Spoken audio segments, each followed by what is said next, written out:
No Assembleia SP Conteúdo, você assiste ao programa Memórias do Poder Legislativo, apresentado pela jornalista Viviane Cesarino. Na edição 27 de abril de 2014, o entrevistado é o ex-deputado estadual Marco Antônio Castelo Branco. Acompanhe sempre por aqui, no Assembleia SP Conteúdo, a programação da TV Assembleia. E para você, agora, Memórias do Poder Legislativo.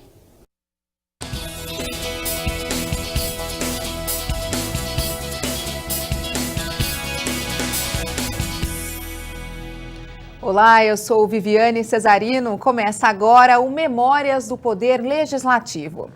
Cada deputado que passou por aqui deixou uma história que ajudou a fortalecer a Assembleia Legislativa de São Paulo.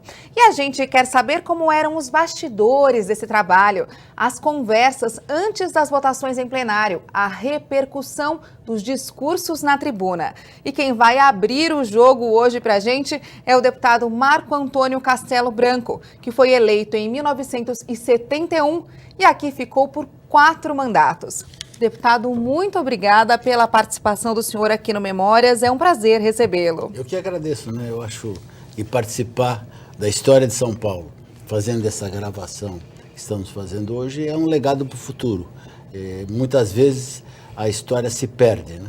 Nem todo mundo tem tempo de ler o Diário Oficial onde estavam os nossos cursos. Mas a tecnologia moderna, o vídeo, enfim, agora a gente pode deixar realmente uma parte da história que nós vivemos e que esperamos seja útil para as futuras gerações saberem o que aconteceu em São Paulo e no Brasil. E tudo que o senhor puder lembrar vai ser ótimo para a gente. Eu dei uma olhada nos diários oficiais, principalmente no comecinho, nos primeiros discursos do senhor, e o que me chamou muito a atenção era que o senhor defendia na época coisas muito inovadoras, né? Para essa década de 70, para esse comecinho na década de 70.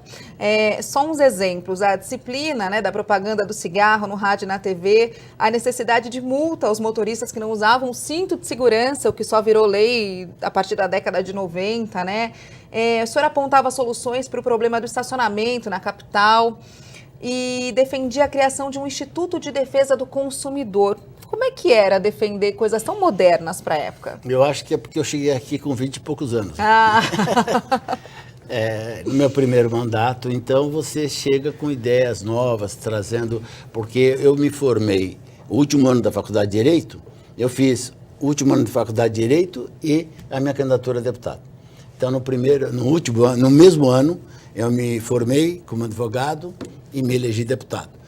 Então, você traz da universidade essas ideias que aquela juventude já discutia, a gente discutia nos nossos centros acadêmicos, na nossa vida acadêmica.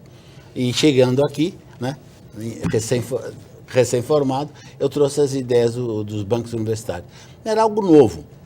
Mexia com a casa? Mexia. Mesmo porque, nessa época que eu me elegi, a eleição foi em 70, a gente assumiu, como você disse, 71, mas a eleição foi em 70, a casa tinha um pessoal mais antigo, vamos assim dizer, em termos de faixa etária. Né? O senhor era um dos mais novos? Era um mais novo. Acho que foi um dos mais novos que foram eleitos. Recentemente teve um deputado que foi eleito com 21 anos. Mas o senhor tinha quantos anos, o senhor 23, lembra? 24 anos. 23. Eu fui um dos mais novos que cheguei aqui. Mas depois, recentemente, já bateram o recorde. Mas essas ideias, né, eram ideias que no momento causavam um certo espanto, né? Mas que com o passar do tempo, nós vimos que elas conseguiram se sustentar e virar legislação, inclusive. Né? Isso prova o seguinte, que a Assembleia tem uma grande contribuição para São Paulo. Nem sempre ela é bem interpretada, porque o que acontece com a história da Assembleia Legislativa? Os seus erros têm um grande destaque e seus acertos, muitas vezes, passam desapercebidos. É um destaque que se dá ao que se não gosta e se esquece das grandes contribuições que essa casa deu. Vivi aqui momentos muito difíceis, o auge da ditadura militar estava dentro dessa casa, fechamento do Congresso Nacional. Eu sou testemunha do que esta casa foi importante, não só para São Paulo, como para o Brasil. Infelizmente não passou à população o valor da casa, o que ela representou. Mas estamos aqui, né? Estamos gravando. Vamos ver se agora a gente contribui. Esse é nosso papel. Para que a verdade aflore, apareça e finalmente se faça justiça a essa Casa de Leis. Era uma época de bipartidarismo, né? Arena e MDB. O senhor foi eleito pela Arena, ficou 2 mandatos pela Arena, e eu me lembro de ler uma entrevista do senhor criticando a Arena, porque depois começou a perder as eleições mais para depois de 1975 ou 74, por aí. E o senhor dizia que a Arena vivia uma crise política. O senhor criticava a Arena dentro do partido. Como assim, deputado? No primeiro momento do meu primeiro mandato pela Arena, um pouquinho de história do Brasil, né? História da época. Né?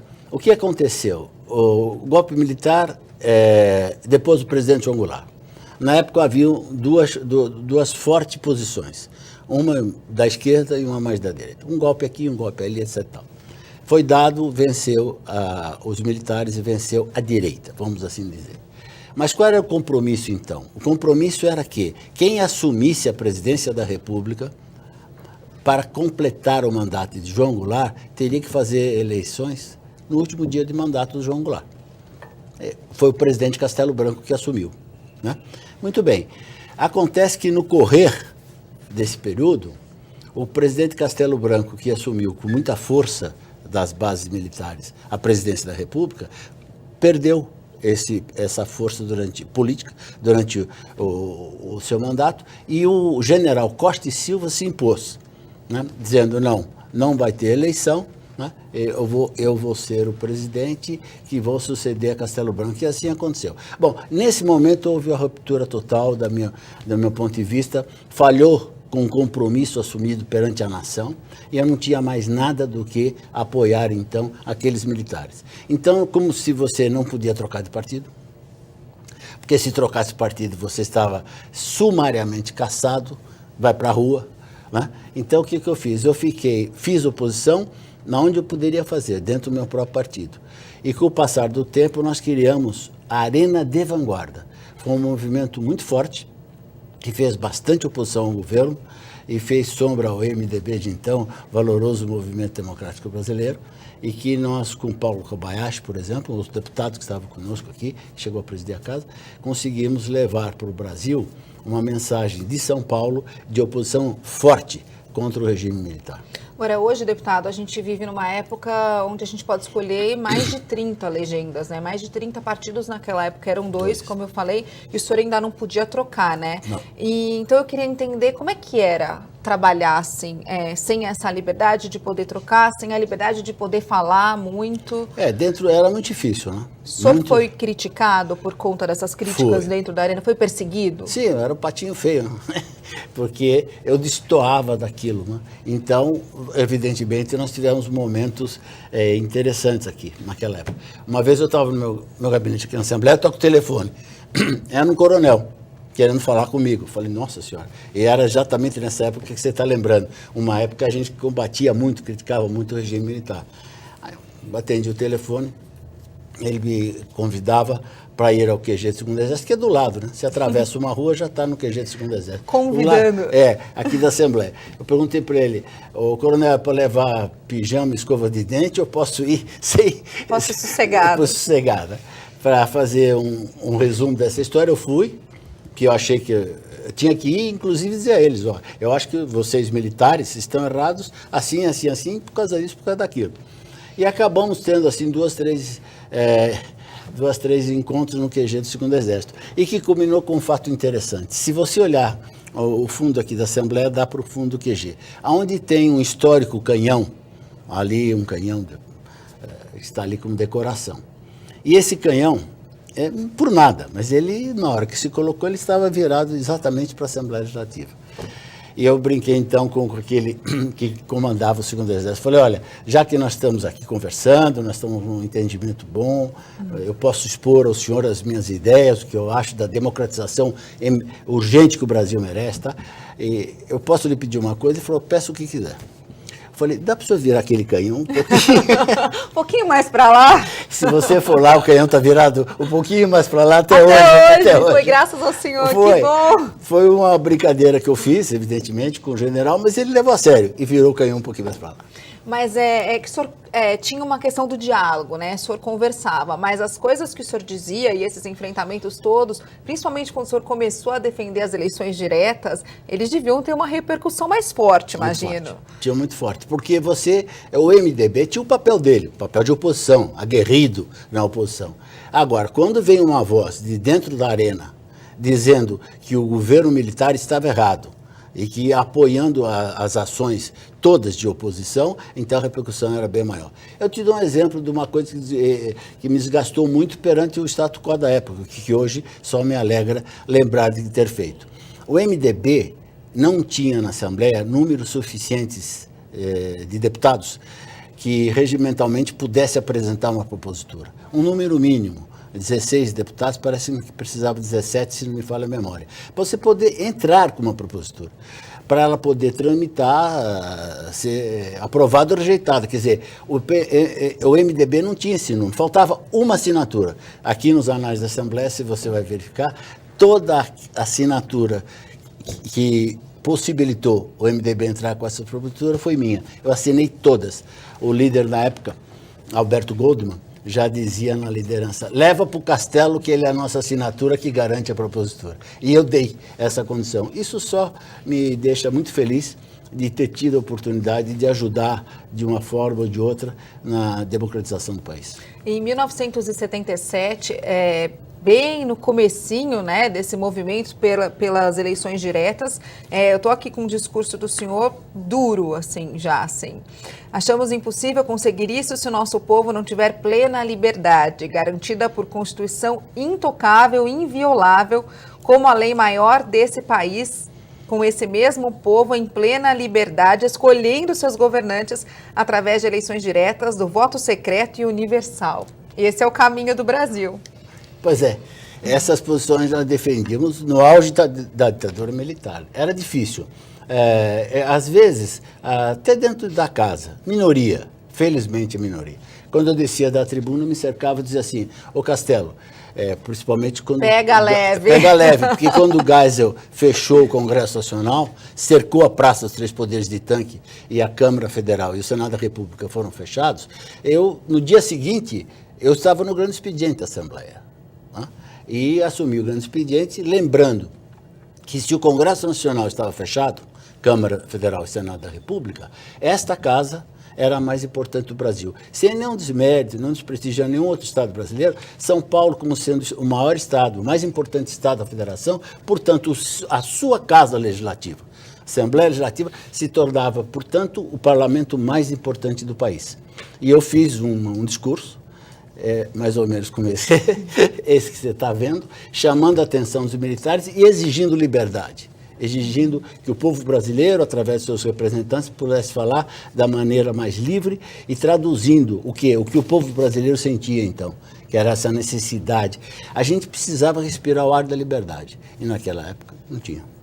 Qual que foi, então, o principal papel da Assembleia, na opinião do senhor, nesse processo de redemocratização? Foi o espaço livre, o espaço para discursos como esse, numa época que a voz de todo mundo era abafada? Era abafada. E a Assembleia Legislativa se destacou, porque a Assembleia Legislativa de São Paulo passou a ser notícia do Brasil. Né? Porque aqui, alguns deputados, eu estou falando de mim porque no meu depoimento, mas outros deputados, evidentemente, aguerridos, assumiram a tribuna para combater.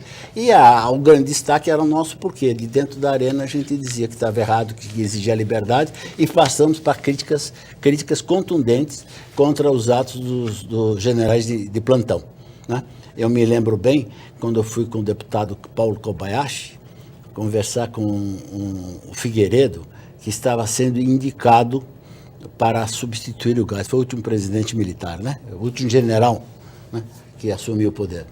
E os dois da Arena de Vanguarda, aquele movimento para fazer oposição dentro da Arena, quer dizer, o que era a vanguarda? Era a frente. Né? Então nós queríamos fazer oposição aos militares dentro da Arena. Eu falei, vamos a Brasília, vamos pedir uma audiência? Vamos pedir, pode dar e pode não dar, né? Ele deu. Né? E chegando lá, o que nós vamos falar, né? ficamos meio assim, mas fomos. Ele já tinha a nossa ficha, nos recebeu dizendo assim, são 2 deputados de São Paulo, vocês são bravos, né? Eu tenho aqui notícia do que vocês andam aprontando naquela casa. Ai, meu Deus. Eu olhei por baixo e falei, será que a gente vai sair daqui? Mas aí, na hora de saída, nós perguntamos para ele, o senhor pretende fazer desse país uma democracia? Assim na lata, De frente. Para grande surpresa, ele falou, sim, pretendo. Aí, imediatamente, nós falamos, né? Nós podemos divulgar isso à imprensa? Podem. Nós saímos dessa conversa, que foi de 15 minutos, não foi mais que isso. Saímos, na antessala dele tinha toda a imprensa do Brasil, rádio, televisão, jornal. Né? E aí perguntaram, e aí, como é que foi? Aí nós contamos uma história. Furo de reportagem. Na primeira página de todos os jornais, no jornal, na televisão, no rádio, Figueiredo, prometo fazer desse país uma democracia. Foi a entrevista que a Vanguarda, a Arena de Vanguarda, teve com o presidente Figueiredo. Não, e que notícia guardada, né, deputado, por todo mundo tantos anos. Eu acho que essas foram as contribuições que esta casa deu ao país. Porque, eu repito, pela importância dela. Né? Então foi anunciado ao Brasil que o general Figueiredo queria fazer desse país uma democracia através de 2 deputados da Assembleia Legislativa de São Paulo. Tem a questão da VASP, que o senhor também gosta de lembrar, né? Que foi em 1978. O que estava acontecendo com a VASP na época? É o seguinte, a VASP foi colocada à venda pelo então governador Laudo Antelmo. E eu me pus contra, porque eu achava que a VASP tinha sido criada e mantida pelo Brasileiro de São Paulo. A VASP era uma empresa aérea do governo do Estado de São Paulo, portanto, com dinheiro público. Vender como? Por quê? Mas foi colocada à venda. Eu me pus contra. O governo tinha maioria. A situação tinha maioria. Mas, verificando a legislação, eu vi que, para se constituir uma empresa pública, o governo precisava de prévia autorização da Assembleia Legislativa. Mas, por estranho que possa parecer, para vender, não. Então, o que eu fiz? Eu fiz um projeto de emenda constitucional, propus uma emenda à Constituição do Estado de São Paulo, ficou batalhando com os nossos deputados para ter número, para poder lá apresentar. Nós apresentamos essa emenda, e na apresentação da emenda, esclareci o porquê da emenda. Eu quero fazer uma homenagem à imprensa de São Paulo. A imprensa de São Paulo deu 100% de cobertura, integral cobertura apoiando a ideia, e nós conseguimos, para surpresa de todos, porque o governo tinha a maioria, nós conseguimos aprovar a emenda que proibia a venda sem consulta. Quando foi consultada, a Assembleia disse não. A VASP é patrimônio do governo de São Paulo, não vai ser vendida. E assim, mais uma vez, a Assembleia Legislativa trouxe uma contribuição fundamental para a história desse país e desse Estado. Deputado, vamos para um rápido intervalo, daqui a pouco a gente conta mais um pouquinho do que o senhor aprontou, então, aqui na Assembleia. O Memórias volta já, não sai daí.